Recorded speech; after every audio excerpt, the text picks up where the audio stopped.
Okay, ladies and gentlemen, I think it's time on target. So I'd like to begin to ask you a question.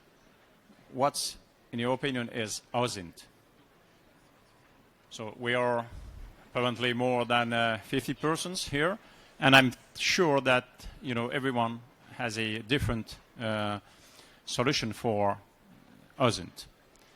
So let me try to take a definition from the book. It's not mine, but it's maybe the one that fit the most the question. So OSINT is produced from publicly available information collected, exploited, and disseminated for the purpose of addressing a specific intel requirement. So basically, saying that said, let me try to, to have a more basic definition. And as a naval aviator, so I'd like to, to compare OSINT as an aircraft with an engine made of processes, collection plans, analysis, and the fuel made by data. And the data is coming from, each source we can find in the public world, and internet especially now with social media, publications, science, universities, think tanks, and so internet is a huge source of intelligence. About data, could you imagine what is right now internet about data? It's represent really a zettabyte universe. That means if you are stocking in a piles of CD-ROMs, the length of the pile is coming from the Earth to the moon. So it's huge. It's huge amount of data. And we have the same amount of internet users in the world, in many circles, services, companies, universities, think tanks, and so.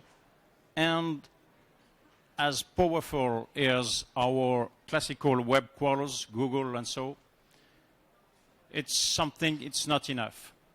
And it's the question and the intelligence is not an information. It's an information transformed in intelligence. So the Googles and other web crawlers are, maybe the basement of what we need to collect and analyze on the open sources data. In another aspect, on the other hand, cognitive and behaviors are very difficult to digitize. An example is the Arab Spring. And we have another problem is the cyber security and human weaknesses in cyber. So to try to treat these three circles, today we have and to try to have a better understanding of these points and what OSINT could give you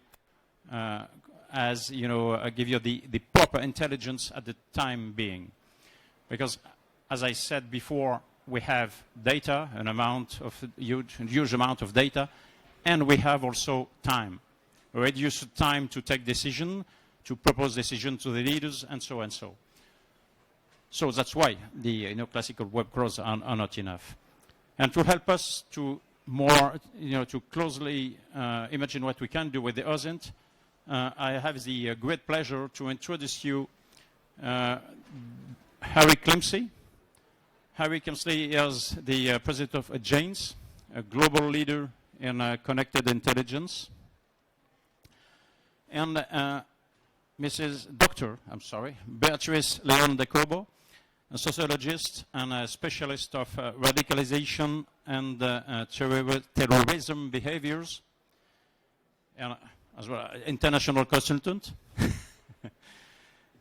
And we have also with us Mr. Alban Androjek, who is the president of Another Way in French in the text, company specialized in the human weaknesses in the cybersecurity world. So all of us will try to demonstrate the power of OSINT in each field of these three circles. And Harry, the floor is yours. Thank you. Thanks, Patrick.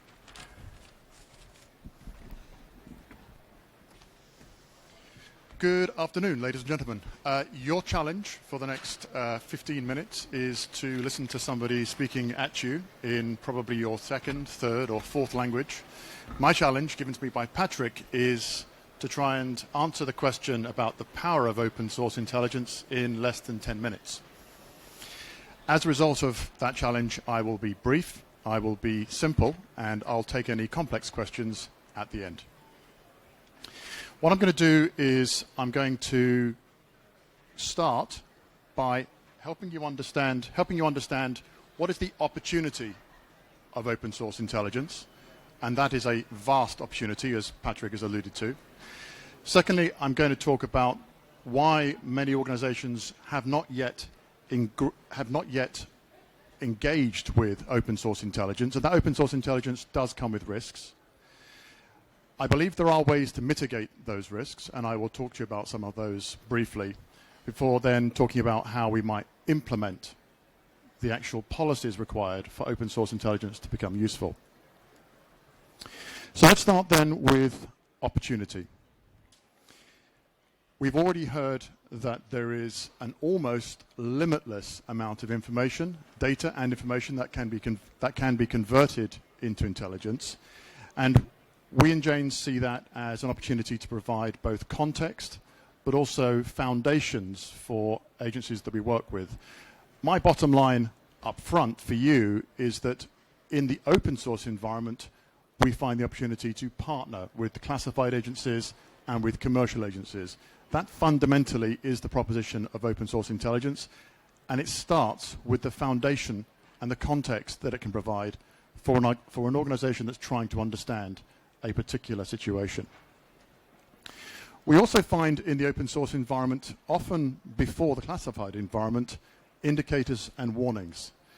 The reality is that classified capabilities are scarce, they are expensive to operate, and one of the biggest challenges is knowing where to point them. This is certainly one of the things that we find open source intelligence can help with, getting the classified capability pointing at the right place. For those of you that remember almost any event that you've seen reported in the news in near real time, one of the other aspects of the open source intelligence environment is that it is very time sensitive. It provides insight incredibly quickly. Again, often even more quickly than the classified alternatives. And then finally, the ability to bring together these multiple sources, these multiple ranges of information to create insight can often provide you with strategic insight. So the summary of the opportunity for me is the resource, the fact that it can be an indicator and warning, it can provide you with insight in the current intelligence realm, and it can also provide you strategic insight. The one that's not listed on this chart, that Beatrice will be talking about later, is that it's also shareable. I'm going to use a graphic from our dashboard of what's happening currently in Ukraine, something that we have all watched with horror, some of us more closely than others, as the situation has unfolded. On this graphic, which you're not expected to be able to read, by the way, from where you're sitting, there are tens of thousands of highly assured intelligence data points brought together into a single dashboard for somebody that is trying to understand the situation as it unfolds, to get that context, to get that overall understanding of what it is that's happening. This dashboard, because it's been created with open source information, is entirely shareable. We work globally with a range of classified agencies and commercial organizations who struggle to share the information they're capturing because it comes from classified sources, and they seek to protect those sources. With Jane's, of course, or with open source intelligence, there is an ability to share it, and this dashboard is widely shared amongst our customers. Strategic insight. So again, many of you will be watching the news and other things that you can get news about what's happening in Ukraine and have seen a number of systems being reported on. This is just an example of one. Understanding the marketplace around the capabilities that might be required by Ukraine, that might be employed against Ukraine, or indeed anywhere in the world. Again, when you bring together the range of open source information and create it into intelligence, such as is shown on the chart, can give you particularly clear strategic insight. And what's more, the clarity is underpinned by a level of assurance that is almost uniquely available from open sources. But let's move quickly on to the risks. So why do people not engage with open source intelligence? Probably the first reason is the fact they don't believe what they read because of the misinformation and the disinformation that is in open sources. We all know that there are agents of governments, there are non-state agents that seek to convince us of their point of view or of a situation that may or may not be real. Understanding how to deal with misinformation and disinformation in the open source environment is one of the key challenges of employing this resource. The second is just the sheer volume. We've heard words like zettabyte. How many of us, when we went to school 30, 40 years ago, had even heard of zettabytes? I believe this very show will be, as we speak, creating petabytes of information. That volume, the speed at which it changes, and the variety of open source intelligence is unlike almost any intelligence. For those of you that have come from a background of intelligence, if you've ever seen the likes of a signals intelligence report or an imagery intelligence report, you will know they come with a fixed format, generally speaking, and the content of them is predictable. Open source is anything but predictable, and the ability to deal with it, therefore, is a skill set that is not like being a single intelligence expert. At Jane's, we have been approached by, I actually have lost count now, tens of companies who are entirely technology-led and believe that technology can solve all problems in the intelligence world. We absolutely don't agree with that, and I'll talk more about that in a second. But one of the biggest reasons why we don't see open source intelligence being used as much as it should or could be, both in the commercial world or the national security world of government, is that culturally we are not raised to be believers in open source. For those of us that joined the military 35 years ago, open source didn't exist. We weren't trained on open source, and as open source became ever more powerful, we weren't trained on it. It's not part of our culture. And overcoming culture, as many of you will know, is a significant and long-term endeavor. So how do we deal with the risks I've just talked about? Well, the first thing is Tradecraft. The way you go about dealing with open source, as I've alluded to earlier, is different to the way you deal with other types of intelligence. I don't have time to unpack all of that in front of you here this afternoon, but essentially it comes down to three things.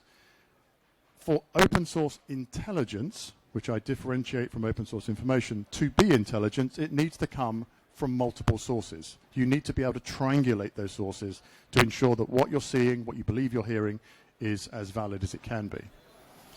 You need to have humans in the loop. I'll talk more about that later, but human judgment is still very good at things that machines can't do. Yes, there are things that machines can do, more of that in a moment, but humans need to be in the loop. What we need to do is enable the human, get them to the place where they need to be more quickly than they can do by themselves. And then finally, when you have found a piece of intelligence, you've created an insight, the ability to interlock that with other intelligence is a key part of the tradecraft. If it doesn't interlock with other intelligence that you believe to be true, it's for one of two reasons. It's not correct, or it's an outlier that needs further investigation. In either case, the interlock step is a key part of the tradecraft. I've alluded 2 or 3 times to my concerns about the overuse of technology in intelligence. The reliance on technology for things that technology is good at, I understand, I agree with, and I believe we should be absolutely supporting. However, too frequently do I find intelligence analysts relying upon machines to do the actual work rather than bringing the analyst to the point where they can now add value. They can bring the human understanding rather than just the machine understanding. So machines finding information, collating it, summarizing it, making it available to me as the analyst, I buy that. Deducting from that the insight that now becomes part of an actionable workflow for decision making, I don't buy that.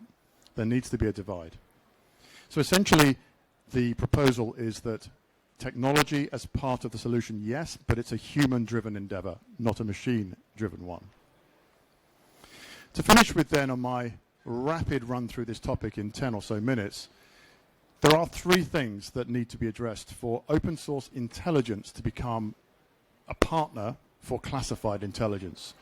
Firstly, we need to work on the culture. We need to understand why people don't believe what they find in open source, and we need to help them mitigate that through the things I've described, like Tradecraft.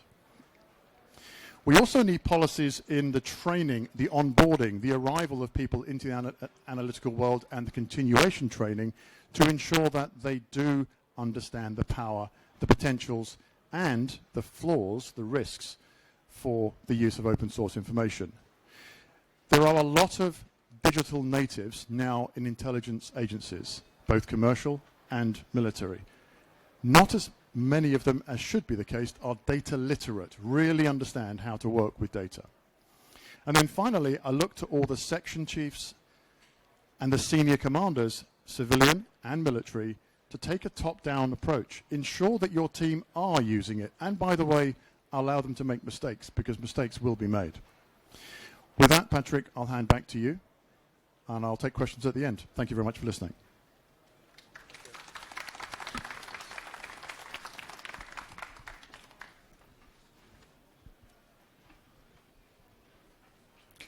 Thank you, Harry. Thank you, Patrick. Perfect.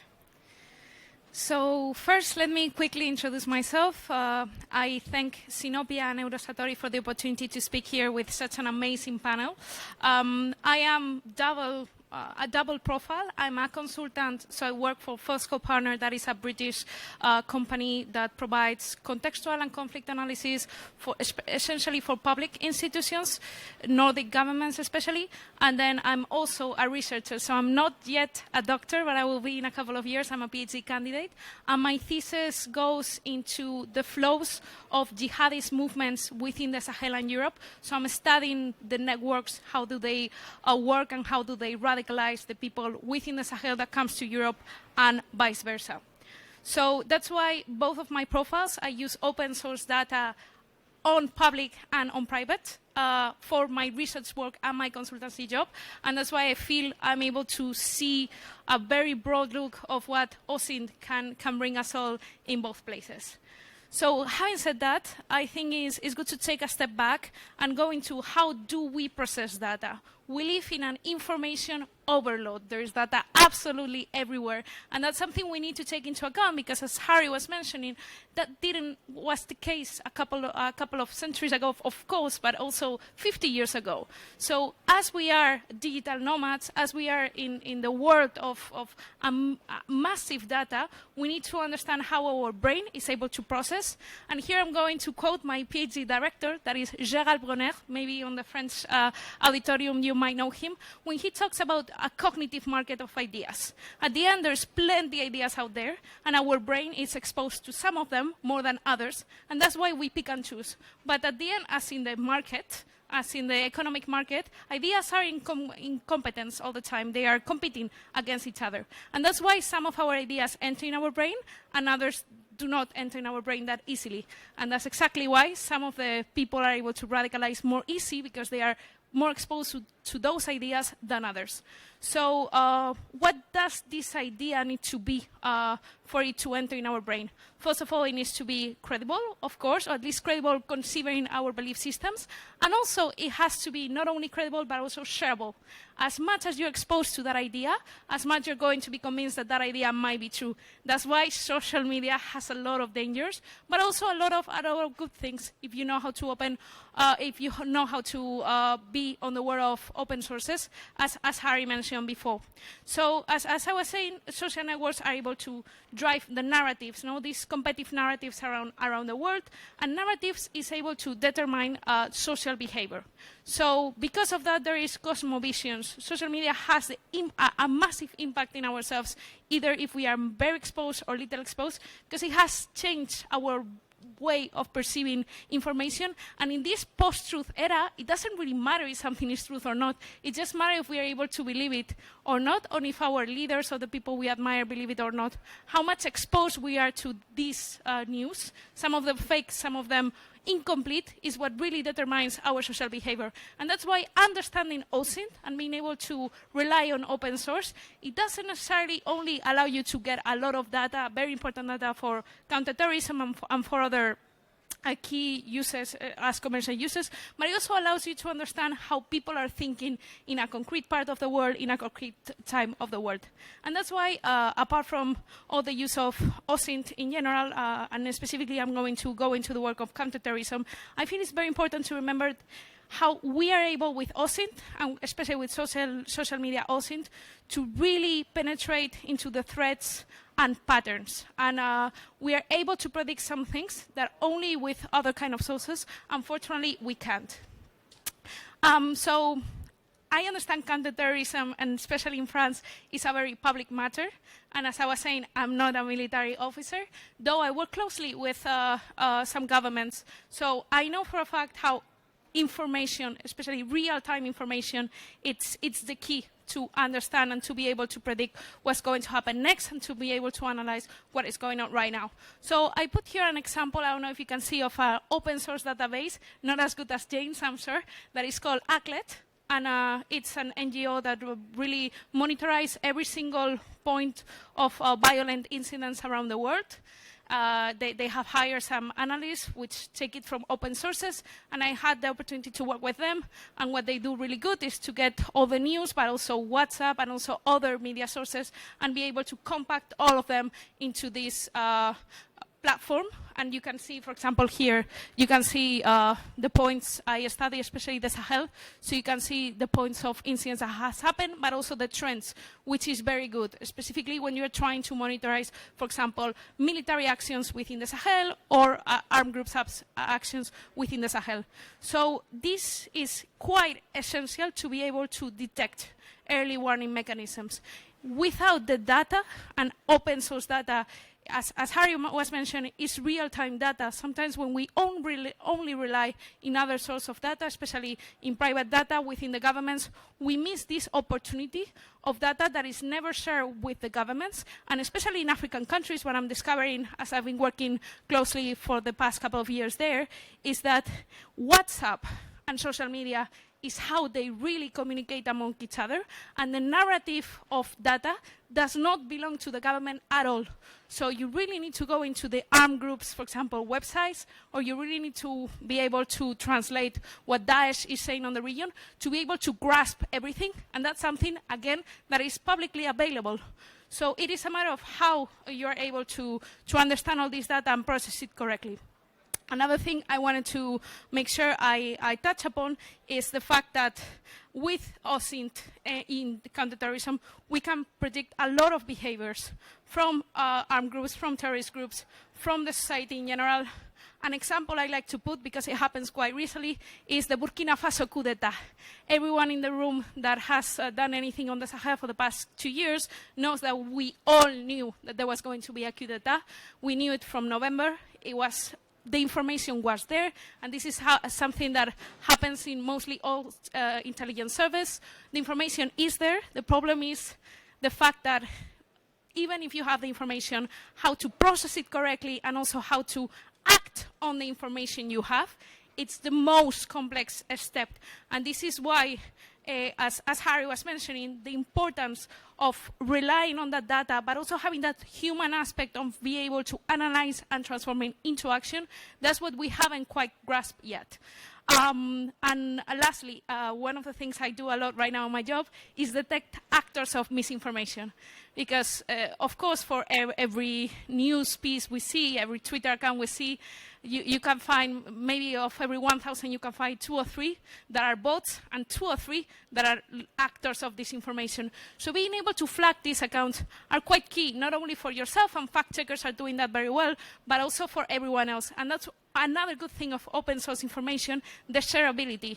Something that governments cannot do necessarily is share the information, but they can share the information that is already available, and it is a public good, especially now on the era of disinformation and misinformation.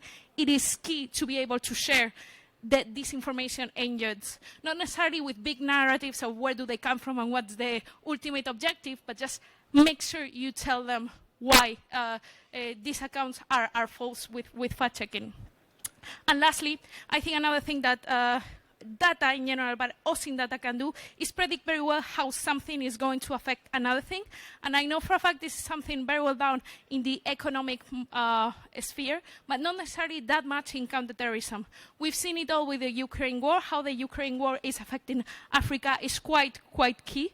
I don't feel we've grasped enough the correlations between what is going on in one place of the world to the other, and because of that, we should be using much more OSINT data for counterterrorism.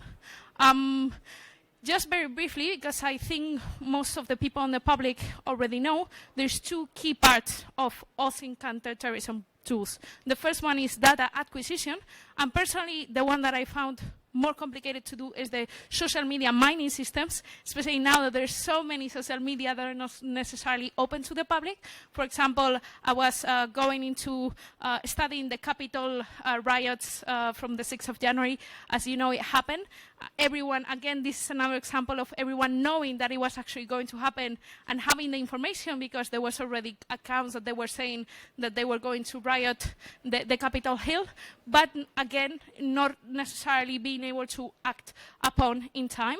And there is a lot of programs, a lot of companies like James that specialize on giving this access of information, so the consultants or the Ministry of Defense cannot do it themselves, because they don't have the capacity to monitorize every single social media or every single platform that is out there.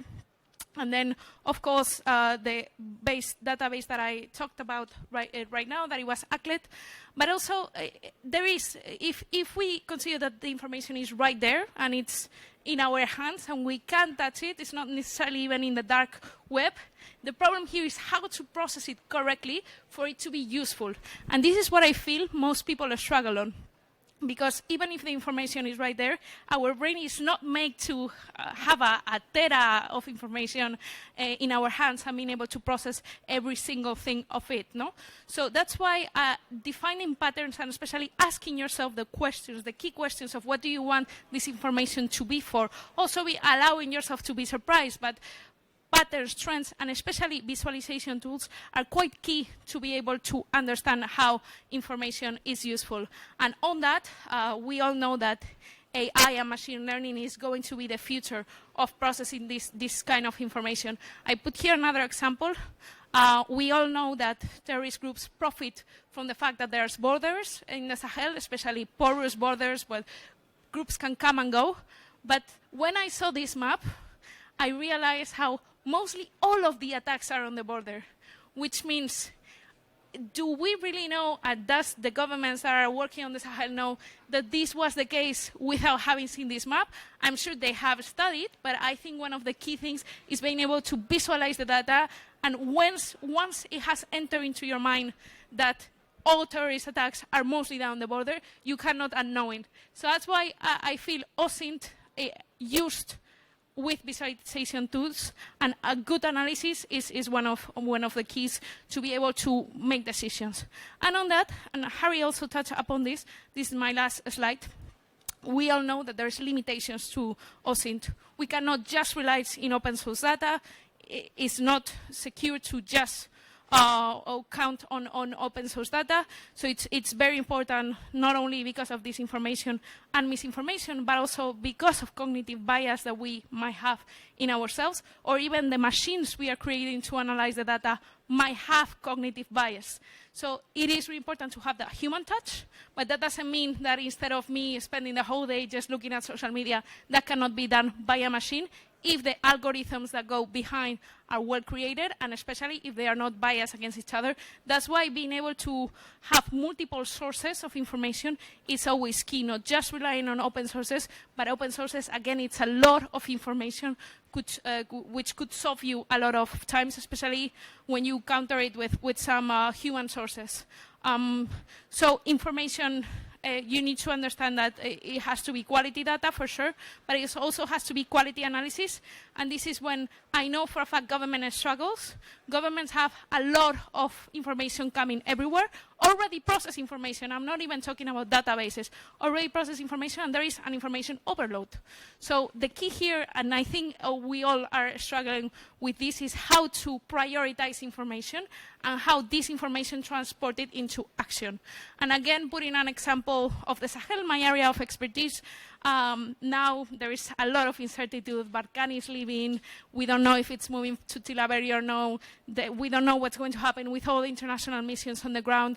And one of the things all my clients ask me on the ground is, what do? We are receiving analysis every single day. Sometimes they have similar content. Sometimes they have different contexts. And the most complicated thing is not only just to process all that information, but it's also how do I translate that into action that goes with my government, with my priorities, and so on and so forth. And that's why I feel that the key of open source intelligence is being able to answer these questions, as the intelligence cycle do. Also, the open sources information can really focus on certain questions, and even all those analyses can be prioritized in one way or another to answer that questions. And lastly, one of the things I know some governments do, but others doesn't for security reasons, is public, private, and academia cooperation. Because at the end, information, public information especially, can be shareable. There's a lot of initiatives, very good initiatives of labs working together to answer key questions that affects us all at the same time. Affects private because there's interest, for example, in some parts of Africa, so they need to know if the situation is going to be stable or not. Affects public because they need it for CT and for other reasons, especially for national security reasons, but also affects academia. And me, as an academia and consultant, I can see a lot the fact that we are doing sometimes the same thing, and we are using mainly the same database, but the fact that we are not sharing that information with each other means that we're working 2 times to produce half of it. So that's why I encourage you, all of you that have the opportunity to engage with OSINT, and especially to engage with OSINT in CT and work with public, private, and academia, to do it if you have the chance, because it's going to be a game changer for you all. And thank you very much for your time. If you have any questions, happy to respond.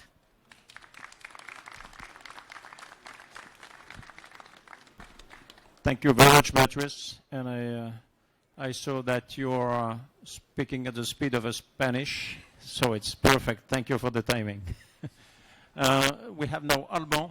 We'll try to dive in the human weaknesses. Hello. So let me introduce myself. I'm Alban Drojak, the co-founder of Another Way. I've worked for 7 years as an intelligence officer and analyst in 2 main intelligence agencies in France, and then in Orange Business Services as a cyber defense and cyber security expert.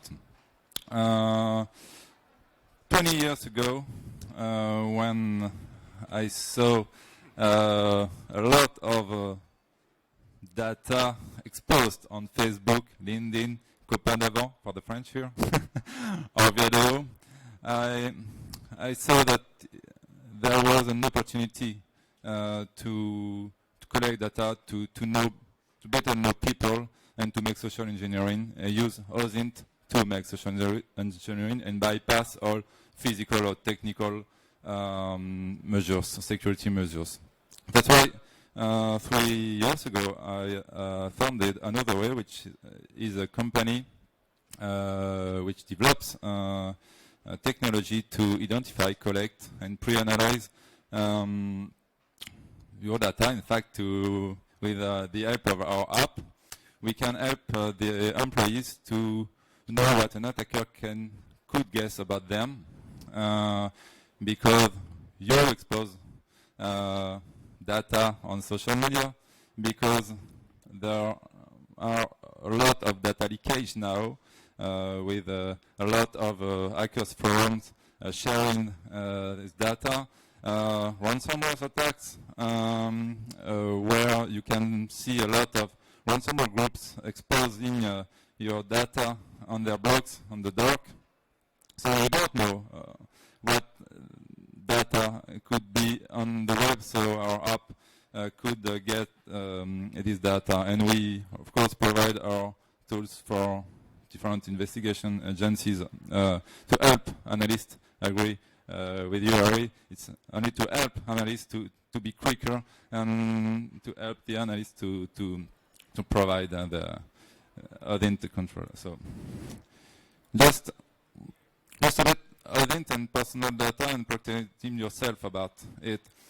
More than 80% of the attacks now are coming from the exploitation of your human vulnerabilities, in fact.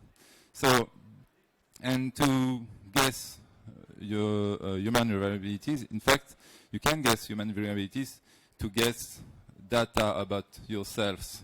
In fact, what is your dog's name, what are your hobbies and so on, your password and so on, okay?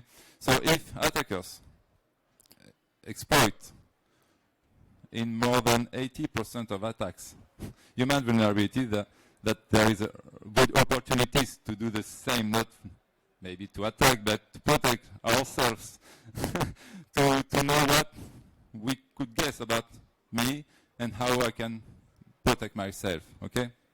Let me tell you about a true story, unfortunately, but it was for a security audit. I have targeted a Chief Information Security Officer, RSSI for French, and there was not a lot of things about him on the web. Only one Facebook account with one picture and one like, but the only like was the like of his wife.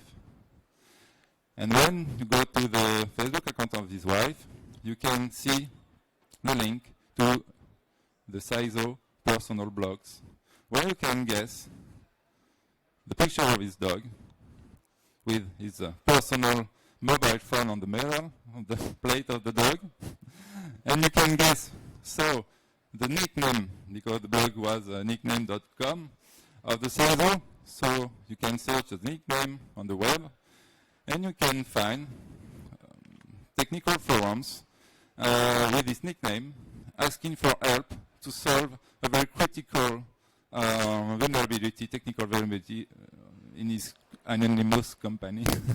But so you can guess, in fact, the vulnerability of the company, of a company, just with, in fact, one like on Facebook, one dog, and one nickname.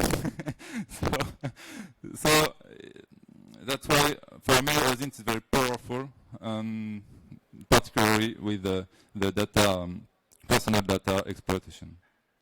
So, of course, people publicly expose data on social media, often without knowing they do, because you have a lot of setups on Facebook, for instance, to set up your account, but now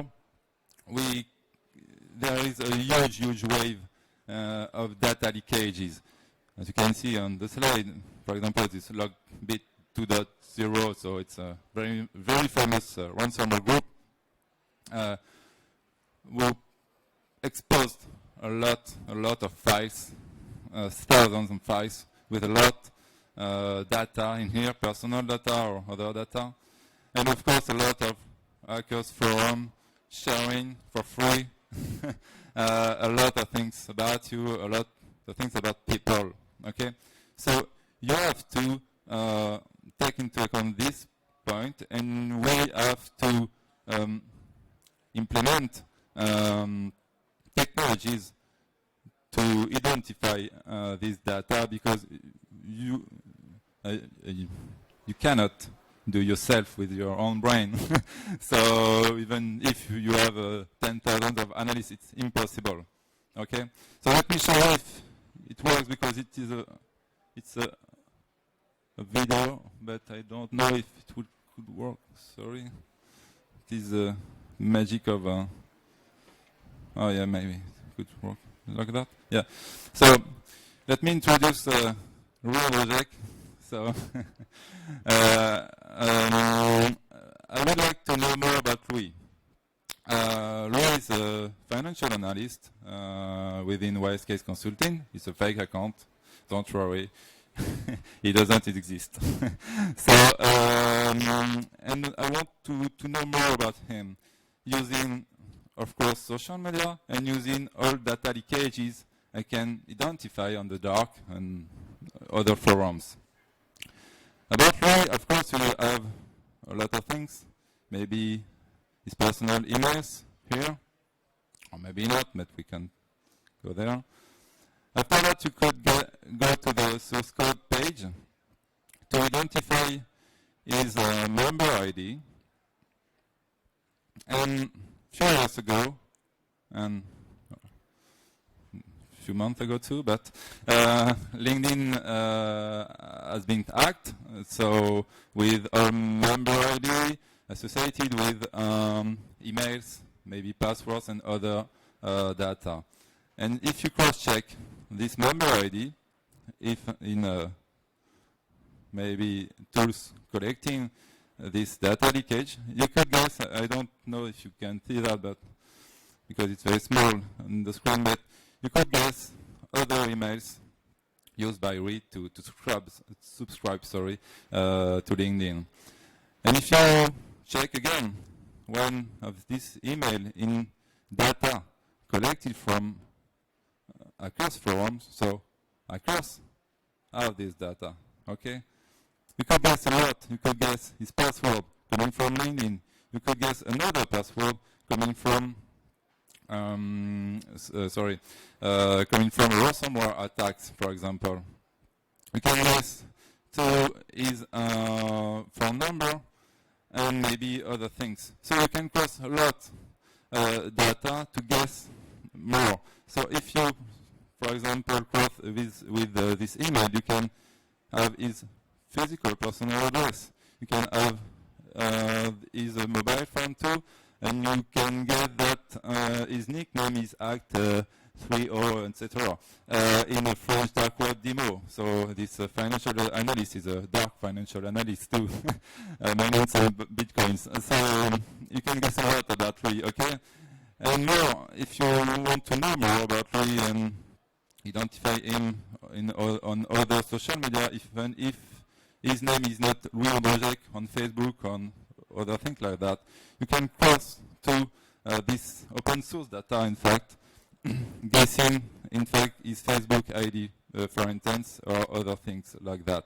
Maybe guessing his personal medical data due to an hack of a medical hospital or laboratories or other things like that. So you can guess a lot and know a lot Louis, to attack it, to target Louis, and make some offensive action. So, for example, you've got his Facebook ID, so you just have to go to facebook.com.fr, implement his Facebook ID, and you will find Louis, even if it's not Louis Andrejek on the screen, and you can find all hobbies, all friends, and so on and so on and so on. So you can map, you can have a network. Imagine it's Louis the terrorist. You could guess a lot of Louis and make a network about this guy. So, sorry. So for us, OSINT is very, very, very useful now. You have to take into account this. But we have in France sorry, and in Europe, many challenges. Because we have, of course, technical challenges. Our data are not very hosted in Europe, as you know. It's a big point because GAFAM, BATX, and so on could have our own data, but in Europe we do not have a lot of data. So we need data, and to have data, so we have to improve our OSINT skills to collect data and gather data. We have challenges about data leakages because, as you said, Harry, it's multi-format files. It's very heterogeneous, unpredictable. So you have to collect a lot of very different data, and it's very technical challenge. And of course, a lack of analysts in Europe, because so you have to help our analysts. We have organizational challenges because, I think as you could say there, you have a lot of startups like Another Way, making small perimeter scopes of OSINT, but we need to gather our forces, and we need to maybe implement some partnership between state government and private companies, and maybe to create more easier process, a contractual process with government. And of course, in Europe, we have legal challenges with GDPR, for instance. We have rules of engagement, and we have terms of services, because terms of services of, for example, Facebook. Facebook doesn't want to be scrapped, in fact. So we have a lot of challenges. So maybe we should, in France and Europe, improve the partnership between public and private, maybe with a coordinator in France or in Europe, maybe a trust label, because we need to make OSINT, but we need to identify the trust entities to make clean OSINT. And of course, a legal adaptation, as I said, with GDPR or a lot of things like that. OSINT is not known. In fact, we don't know about OSINT in legal, so we don't know especially what we can do or what we cannot do. It's not clear, so we have to be clear for legal process. Now, of course, we have to consider OSINT as a particular economic sector, and we have to take into account OSINT as a transversal activity in government and private companies.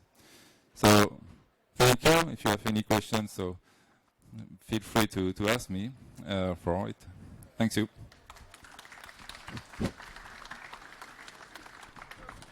Okay, thank you very much, Alban.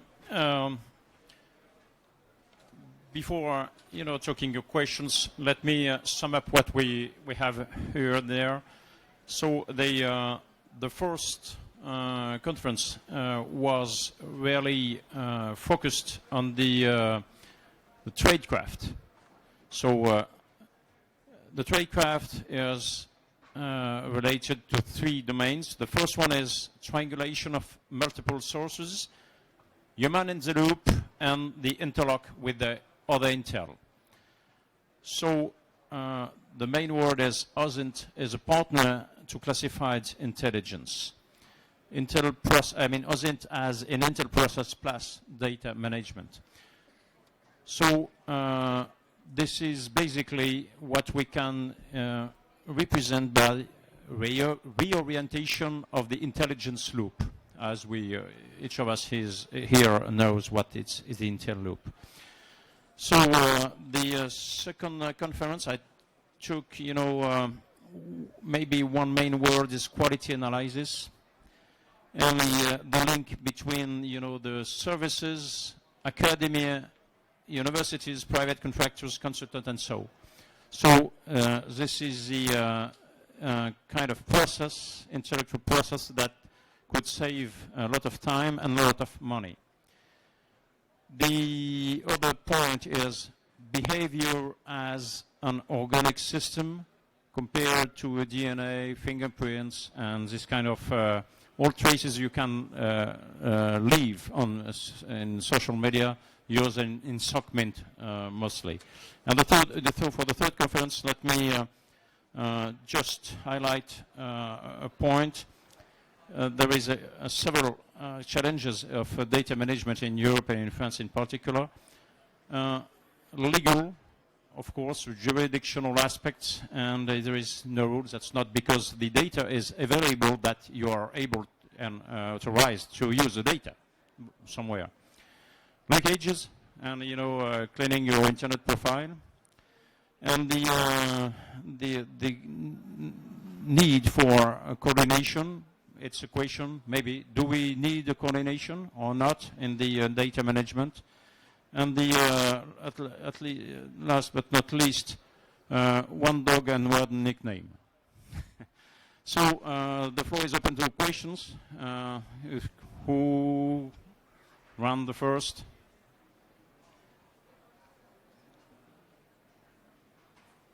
No questions?